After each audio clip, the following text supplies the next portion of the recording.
সুপ্রিয় দর্শক, আসসালামু আলাইকুম। নিউজ 24 এর দুপুরের সংবাদে আপনাদেরকে স্বাগতম। প্রথমেই জানিয়ে দিচ্ছি সংবাদ শিরোনাম। কাশ্মীর সীমান্তে ভারত পাকিস্তান সেনাদের গোলাগুলি। এবার ফিলিস্তিন ইস্যুতে ভর করে মাঠে নামার চেষ্টায় আওয়ামী লীগ।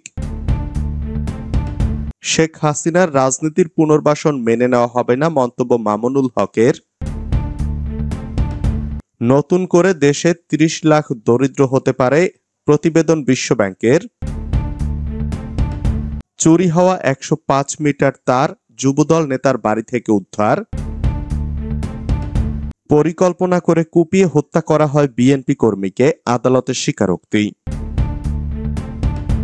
এতক্ষণ শুনছিলেন সংবাদ শিরোনাম। পুরো খবর পেতে ভিডিওটি শেষ পর্যন্ত দেখুন। সর্বশেষ সংবাদ পেতে চ্যানেলটি সাবস্ক্রাইব করুন। এবার বিস্তারিত। কাশ্মীর সীমান্তে ভারত পাকিস্তান সেনাদের গোলাগুলি। কাশ্মীরে বন্দুকধারীদের হামলার পর এবার ভারত ও পাকিস্তানের সেনাবাহিনীর মধ্যে গোলাগুলির ঘটনা ঘটেছে। বৃহস্পতিবার রাতে জম্মু ও কাশ্মীরের নিয়ন্ত্রণ রেখা বরাবর এ গোলাগুলির ঘটনা ঘটে। ভারতের সামরিক সূত্রের বরাতে এনডিটিভি জানায়, রাতে জম্মু ও কাশ্মীরের এলওসি বরাবর পাকিস্তানি সেনারা ভারতের কয়েকটি পোস্টে গুলি চালায়। এর জবাবে ভারতও গুলি চালায়। নিরাপত্তা বাহিনী পাকিস্তান সেনাবাহিনীকে সঠিক জবাব দিয়েছে জানিয়ে সূত্র আরও জানায়, ছোট অস্ত্র দিয়ে কিছু জায়গায় গুলি চালানো হয়েছিল। এ গোলাগুলিতে কোনো হতাহতের ঘটনা ঘটেনি। এর আগে গত ২২ এপ্রিল মঙ্গলবার বিকেলে কাশ্মীরের পেহেলগাম জেলার বৈশরণ তৃণভূমিতে বন্দুকধারীদের হামলায় অন্তত ২৬ জন নিহত হন, যাদের প্রায় সবাই পর্যটক। হামলার দায় স্বীকার করে রেজিস্ট্যান্স ফ্রন্ট নামের একটি সংগঠন এটিকে পাকিস্তান ভিত্তিক লস্করি তৈবার সঙ্গে সংশ্লিষ্ট বলে মনে করা হয়। এবার ফিলিস্তিন ইস্যুতে ভর করে মাঠে নামার চেষ্টায় আওয়ামী লীগ। এবার ফিলিস্তিন ইস্যুর উপর ভর করে মাঠে নামার চেষ্টা করছে আওয়ামী লীগ। নাম সর্বস্ব মুভমেন্ট ফর এ ফ্রি প্যালেস্টাইনের ব্যানারে জড়ো হওয়ার চেষ্টা করছেন দলটির নেতাকর্মীরা। পেছন থেকে কলকাঠি নাড়ছে আওয়ামী লীগের দোসর ইসলামী ফ্রন্ট। আগামীকাল শনিবার তারা ঢাকার সোহরাওয়ার্দী উদ্যানে সমাবেশ করতে চায়। বিষয়টি অবগত করে ইতিমধ্যে ঢাকা মহানগর পুলিশ কমিশনারের কাছে একটি চিঠিও দিয়েছে দলটি। এই চিঠি ডিএমপি পাওয়ার পর মাঠ পর্যায়ে তদন্ত শুরু করেছে গোয়েন্দারা। তবে গতকাল রাত পর্যন্ত তাদের সমাবেশের অনুমতি দেওয়া হয়নি। খোঁজ নিয়ে জানা গেছে, এ সমাবেশ বাস্তবায়নে আওয়ামী লীগ সংশ্লিষ্ট বিভিন্ন ফেসবুক পেজে প্রচার চালানো হচ্ছে। ছাত্রলীগের সাবেক সাধারণ সম্পাদক জাকির হোসেন এর সমাবেশ নিয়ে একটি পোস্ট দিয়েছেন। পোস্টে তিনি লিখেছেন, নির্যাতিত নিপীড়িত ফিলিস্তিনের পাশে বাংলাদেশ। ২৬ এপ্রিল সোহরাওয়ার্দী উদ্যান। এছাড়াও বিতর্কিত বক্তা গিয়াসউদ্দিন তাহেরিও তার ফেসবুক পেজে এ সমাবেশের প্রচার চালান। ওই পোস্টে আবার লাইকও দিয়েছেন ছাত্রলীগের জাকির। গোয়েন্দা সূত্রে জানা যায়, গণ আন্দোলনের মুখে আওয়ামী লীগের পতনের পর দলটির নেতাকর্মীরা বিভিন্ন রূপে মাঠে নামার চেষ্টা করছে। সম্প্রতি তাদের ঝটিকা মিছিলের কারণে পুলিশ সতর্ক অবস্থানে রয়েছে। গ্রেপ্তারও করা হয়েছে অনেককে। ফলে বেকায়দায় থাকা আওয়ামী লীগের নেতাকর্মীরা ফিলিস্তিন ইস্যুতে সোহরাওয়ার্দী উদ্যানে জড়ো হওয়ার চেষ্টা করছেন। আইন শৃঙ্খলা বাহিনী জানিয়েছে, তারা মাঠ পর্যায়ে তদন্ত করে নাশকতা করা হতে পারে এমন তথ্য পেয়েছে।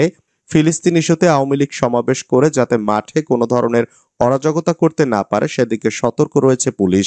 এ বিষয়ে মুভমেন্ট ফর এ ফ্রি প্যালেস্টাইনের মিডিয়া ও যোগাযোগ উপকমিটির সদস্য আব্দুল হাকিম আমার দেশকে জানান, তারা ফিলিস্তিন ইস্যুতে একটা সমাবেশ করতে চান। এজন্য ১৫ এপ্রিল ডিএমপি কমিশনার বরাবর একটি চিঠি দেওয়া হয়েছে। আয়োজকদের সঙ্গে পতিত সরকারের স্বরাষ্ট্রমন্ত্রী আসাদুজ্জামান খান কামালের ফেসবুকে ছবি রয়েছে। সে বিষয়ে জানতে চাইলে নীরব থাকেন আব্দুল হাকিম। ফেসবুকে আওয়ামী লীগের নেতাকর্মী ও ছাত্রলীগের সাবেক সাধারণ সম্পাদক জাকির হোসেন এর সমাবেশ নিয়ে প্রচার চালাচ্ছেন। বিষয়টি নিয়ে জানতে চাইলে তিনি কলটি কেটে দেন। নাম প্রকাশে অনিচ্ছুক ডিএমপির এক অতিরিক্ত কমিশনার জানান, ব্যানার যাই হোক, এই আয়োজনটি করতে যাচ্ছে ইসলামী ফ্রন্ট নামের দল, যাদের অতীতের রেকর্ড খুব একটা ভালো নয়। ডিবির একটি দল ইতোমধ্যে গোয়েন্দা নজরদারি শুরু করেছে। এছাড়াও সোশ্যাল মিডিয়ায় নজরদারিতে রাখা হয়েছে। জানা যায়, ২০২৪ সালের আওয়ামী লীগের পাতানো নির্বাচনে ইসলামী ফ্রন্ট ৩৭টি আসনে চেয়ার প্রতীকে প্রার্থী দিয়েছিল। শেখ হাসিনার রাজনীতির পুনর্বাসন মেনে নেওয়া হবে না, মন্তব্য মামুনুল হকের।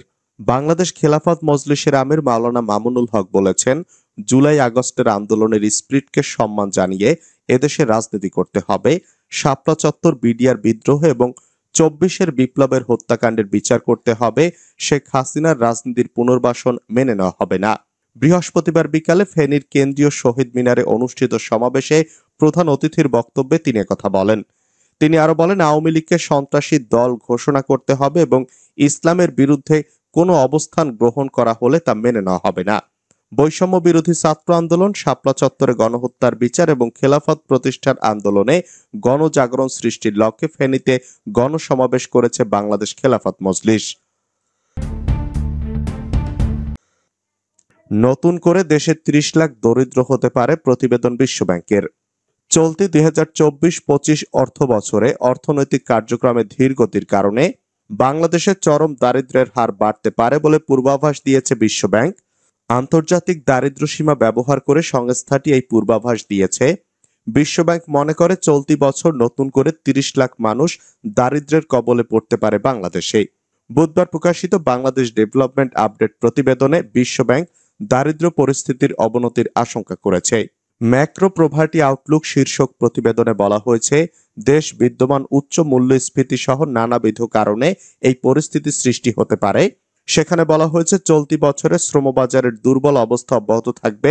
এছাড়া সাধারণ মানুষের, বিশেষ করে দারিদ্র্য সীমার নিচে নেমে যাওয়ার ঝুঁকিতে থাকা মানুষের প্রকৃত আয় কমতে পারে। অর্থনৈতিক কর্মকাণ্ডের স্লোথ গতির কারণে ঝুঁকিতে থাকা গরিব মানুষের উপর বেশি প্রভাব ফেলছে।